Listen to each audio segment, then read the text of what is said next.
بسم اللہ الرحمن الرحیم۔ السلام علیکم معزز ناظرین، کیسے ہو؟ امید کرتا ہوں آپ سب خیریت سے ہوں گے۔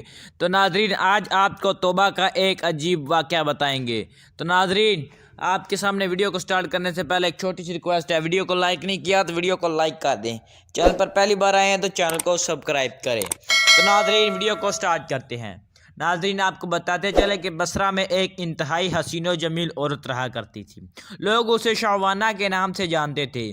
ظاہری حسن و جمال کے ساتھ ساتھ اس کی آواز بھی بہت خوبصورت تھی۔ اپنی خوبصورت آواز کی وجہ سے وہ گائیکی اور نوحہ گیری میں مشہور تھی۔ بصرہ شہر میں خوشی اور غمی کی کوئی مجلس اس کے بغیر ادھوری تصور کی جاتی تھی۔ یہی وجہ تھی کہ اس کے پاس بہت سارا مال و دولت جمع ہو گیا تھا۔ بصرہ شہرت میں فسق فجور کے حوالے سے اس کی مثال دی جاتی تھی۔ اس کا رہن سہن امیرانہ تھا۔ وہ بیشے قیمتی لباس زیب تن کرتی اور گرا بہا زیورات سے بنی سنوری رہتی تھی۔ ایک دن وہ اپنی رومی اور ترکی کنیزوں کے ساتھ کہیں جا رہی تھی۔ راستے میں اس کا گزر حضرت صالح المری علیہ رحمۃ اللہ کے گھر کے قریب سے ہوا۔ آپ عز و جل کے برگزیدہ بندوں میں سے تھے۔ آپ باعمل عالم دین اور عابد و زاہد تھے۔ آپ اپنے گھر میں لوگوں کو واعظ ارشاد فرمایا کرتے تھے۔ آپ کے واعظ کی تاثیر سے لوگوں پر رحمت طاری ہو جاتی اور وہ بڑی زور زور سے آہ بکا شروع کر دیتے اور اللہ عز و جل کے خوف سے ان کی آنکھوں سے آنسو کی جھڑیاں لگ جاتی۔ جب شعوانہ نامی وہ عورت وہاں سے گزرنے لگی تو اس نے گھر سے آ واہ کی آوازیں سنی۔ آوازیں سن کر اسے بہت غصہ آیا۔ وہ اپنی کنیزوں سے کہنے لگی، تعجب کی بات ہے کہ یہاں نوحہ کیا جا رہا ہے اور مجھے اس کی خبر تک نہیں دی گئی۔ پھر اس نے ایک خادمہ کو گھر کے حالات معلوم کرنے کے لیے اندر بھیج دیا۔ وہ لونڈی اندر گئی اور اندر کے حالات دیکھ کر اس پر بھی خدا عز و جل کا خوف طاری ہو گیا اور وہ وہی بیٹھ گئی۔ جب وہ واپس نہ آئی تو شعوانہ نے کافی انتظار کے بعد دوسری اور پھر تیسری لونڈی کو اندر بھیجا، مگر وہ بھی واپس نہ لوٹی۔ اور پھر اس نے چوتھی خادمہ کو اندر بھیجا تو جو تھوڑی دیر میں واپس لوٹ آئی اور اس نے بتایا کہ گھر میں کسی کے مرنے پر ماتم نہیں ہو رہا بلکہ اپنے گناہوں پر آبکا کی جا رہی ہے۔ لوگ اپنے گناہوں کی وجہ سے اللہ عز و جل کے خوف سے رو رہے ہیں۔ شعوانہ نے یہ سنا تو ہنس دی اور ان کا مذاق اڑانے کی نیت سے گھر کے اندر داخل ہو گئی، لیکن قدرت کا کچھ اور ہی منظور تھا۔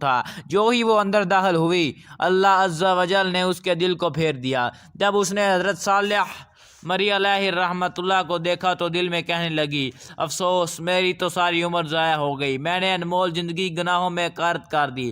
وہ میرے گناہوں کو کیوں کر معاف فرمائے گا؟ انہی خیالات سے پریشان ہو کر اس نے حضرت صالح مری علیہ رحمۃ اللہ سے پوچھا، اے امام المسلمین، کیا اللہ وزل نافرمانوں اور سرکشوں کو گناہ بھی معاف کر دیتا ہے؟ آپ نے فرمایا، ہاں، یہ وعظ و نصیحت اور وعدے وعیدے سب انہی کے لیے تو ہیں تاکہ وہ سیدھے راستے پر آ جائیں۔ اس پر بھی اس کی تسلی نہ ہوئی تو وہ کہنے لگی، میرے گناہ سمندر کے ستاروں اور سمندر کی جاگ سے بھی زیادہ ہے۔ آپ نے فرمایا، کوئی بات نہیں، اگر تیرے گناہ شعوانہ سے بھی زیادہ ہوں تو بھی اللہ عز و جل معاف فرما دے گا۔ یہ سن کر وہ چیخ رو پڑی اور رونا شروع کر دیا۔ اتنا روئی کہ اس پر بے ہوشی طاری ہو گئی۔ تھوڑی دیر بعد جب اسے ہوش آیا تو کہنے لگی، حضرات، میں ہی وہ شعوانہ ہوں جس کے گناہوں کی مثالیں دی جاتی ہیں۔ پھر اس نے اپنا قیمتی لباس اور اگر قدر زیور اتار کر پرانا سا لباس پہن لیا اور گناہوں سے کمایا ہوا سارا مال غربا میں تقسیم کر دیا اور اپنے تمام غلام اور خادمیں بھی آزاد کر دی۔ پھر اپنے گھر میں مقید ہو کر بیٹھ گئی۔ اس کے بعد وہ شب و روزانہ اللہ عز و جل کی عبادت میں مصروف رہتی اور اپنے گناہوں پر روتی رہتی اور ان کی معافی مانگتی رہتی۔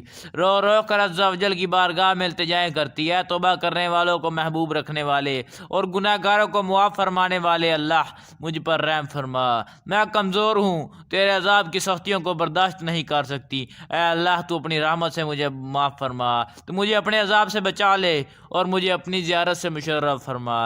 اس نے ایسی حالت میں 40 سال زندگی بسر کی اور انتقال کر گئی۔ تو ناظرین، اس طرح ہمیں بھی اپنے گناہوں سے اللہ تعالیٰ سے معافی مانگنی چاہیے تاکہ ہم اللہ تعالیٰ سے معافی مانگیں، اور اللہ تعالیٰ بے شک رحیم کرنے والا ہے اور وہ ہم سب کو معاف کر دیتا ہے۔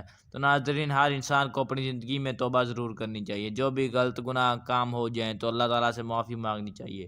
اللہ تعالیٰ ہمیں معاف کرنے والا ہے۔ تو ناظرین، ویڈیو اچھی لگی ہو تو ویڈیو کو لائک ضرور کرنا، چینل پر پہلی بار آئے ہو چینل کو ضرور سبسکرائب کرنا۔ ناظرین، آپ کے ایک سبسکرائب کی وجہ سے ہمیں موٹیویشن ملتی ہے۔